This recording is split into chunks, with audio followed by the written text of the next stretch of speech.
don't see reactions like this that often from Iga Swiatek. And her corner, well, look at them. They look absolutely stunned. 15-30, code violation, order obscenity, warning, Miss Świątek. That is not helping her cause.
Time.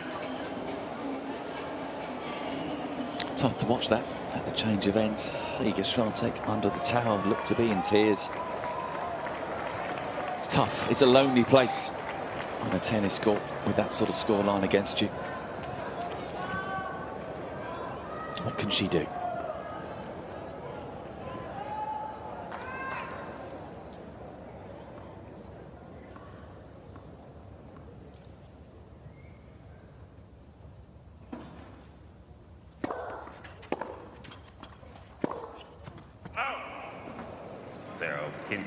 You said it, Mark. It's a very lonely place out there on court.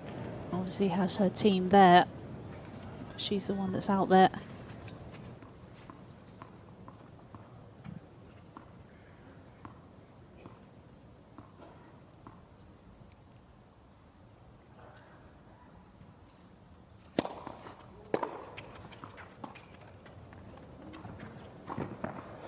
Yeah, I think the string went on the serve, didn't it?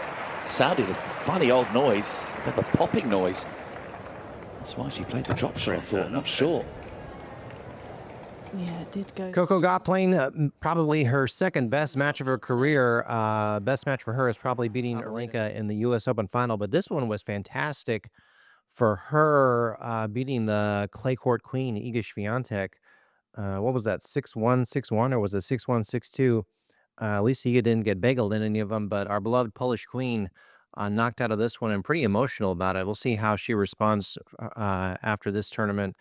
Still, the drought continues, if you will, for Iga Swiatek as far as winning tournaments. She hasn't won a WTA 1000 or a Grand Slam since winning at Roland Garros last year. So we'll see how she does in the French Open this year. It's coming up. It's just a few weeks away. I think Rome is next. And then it's the French Open after that. Let me know in the comments on that. But I certainly didn't see this coming, but maybe hindsight is 2020. I mean, Iga lost 6-love in the first set to Madison Keys, but ended up coming back and winning that one. I wonder if what Madison thinks after watching or hearing about Iga losing to Coco today. What could Madison have done to defeat Iga like she did in the Australian Open earlier this year? So I think we all assume that Coco Gauff is going to play Irina Sabalenka tomorrow in the final, but that's why they played the matches. Sabalenka will play in about an hour and 15 minutes from now, and so we're waiting on that and super excited to see that. Sabalenka is a character, and we love seeing her on court, and she makes us smile all the time, so cannot wait to see Belarus play today, and then U.S. versus Poland today, and Gauff takes out the clay court queen. So just a lot of stuff going on in tennis. We're in our last three players before we get to the final. I think the final's tomorrow, but I'm not 100% sure. So is the final on Friday or is it on Saturday? Over here in the U.S., it's we're waiting on Sabalenka. It'll be at 2:30 p.m. Central Time. Hopefully it won't be delayed by any of the other men's matches, but we're waiting on that. I know you have a lot. I know you have a lot of options on where you can watch your tennis analysis. If you're watching here on Best Muscle Video, thank you so much. There's a thanks button on the bottom right of the video player. Do you see that word? It just says thanks right there on your phone or on your computer. You can click on that word thanks and send me money that way. It's super easy. Works all around the world. Thank you so much for your support. Any amount, small, medium, large. Thank you so much. I need to eat today, eat food, and you're helping with that. So thank you. I love when I get those thanks notifications on my iPhone. We're always filming here in Dallas, like I said. It's been crazy the last couple days here in North Texas. A lot of storms, severe storms, and so much flooding in people's homes. So God bless them. Flooding in my family's home as well. So it's been flooding is not fun. So I'll need a lot of towels and professionals to come out the next day and insurance claims and all that stuff. So that's what's going on over here in the U.S. We were so spoiled a month or two ago, having Indian Wells and then Miami Open, and those tournaments were so exciting.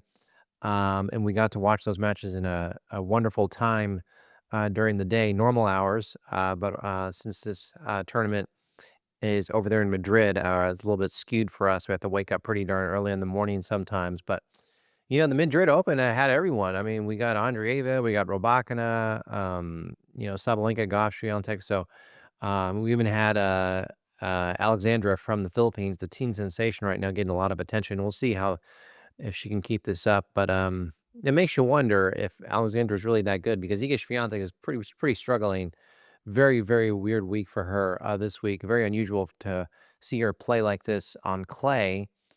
But I think she'll get it sorted out. She's only 23 years old. She's about to turn 24, I think. And she's been under quite a bit of stress. We wish her all the best on this one. And I think she just take a break and chill. Has the coaching change as well for Iga Swiatek played a key role in some of these things. Was her previous coach, pretty darn good? That kind of begs the question there on her having some new people in her box each match. How has that affected her? But that's all up to the Świątek family on trying to keep her her legacy going in the tennis world. Iga Swiatek is a first ballot Hall of Famer. It doesn't matter if she loses the rest of her matches in her career. She's going to be a first ballot Hall of Famer. So it's going to be exciting to her when she's in the Hall of Fame 5-10 years from now. Who knows how long she's going to play? You never know how these things turn out. Can Coco Gauff beat what I assume will be Arina Sabalenka tomorrow? Well, she did in the U.S. Open final, like I said, and as you know already. So we'll see what happens there. Sabalenka is U.S. Open champion last year. Can she defend her title? I'm already talking about the U.S. Open. The U.S. Open's not even close from now. We have Roland Garros, we have Wimbledon, and then we get U.S. Open. But I can't wait for the matches, the tournaments to come back to the U.S. I always love the U.S. matches over here in the United States. I'll leave you with this. Where I'm standing right now, we had WTA finals in Fort Worth, like 40 minutes from here. What was that, 2 or 3 years ago? Like 3 years ago. So that was really fun. Iga Swiatek was here. Arina Sabalenka was here. Coco Gauff was here. Sakari was here. Caroline Garcia, who was in the top 10 at that time. Can you believe that? Caroline Garcia has kind of fallen off the map. Sakari's kind of fallen off the map too as far as the rankings. But Sakari did well in this Madrid Open. She did really good. And it's wonderful to see the Greek superstar kicking butt. I will leave you with that. You got the thanks button. You have the subscribe button below. Please hit the subscribe button, and Best Muscle Video right here on YouTube. Thank you so much for watching. If you made it this far in the video, thank you so much. You are a tennis fan. Love you so much. From here in Dallas, Texas, here in the U.S. If you're watching in Poland or anywhere around the world, thank you so much. And I will talk to you later.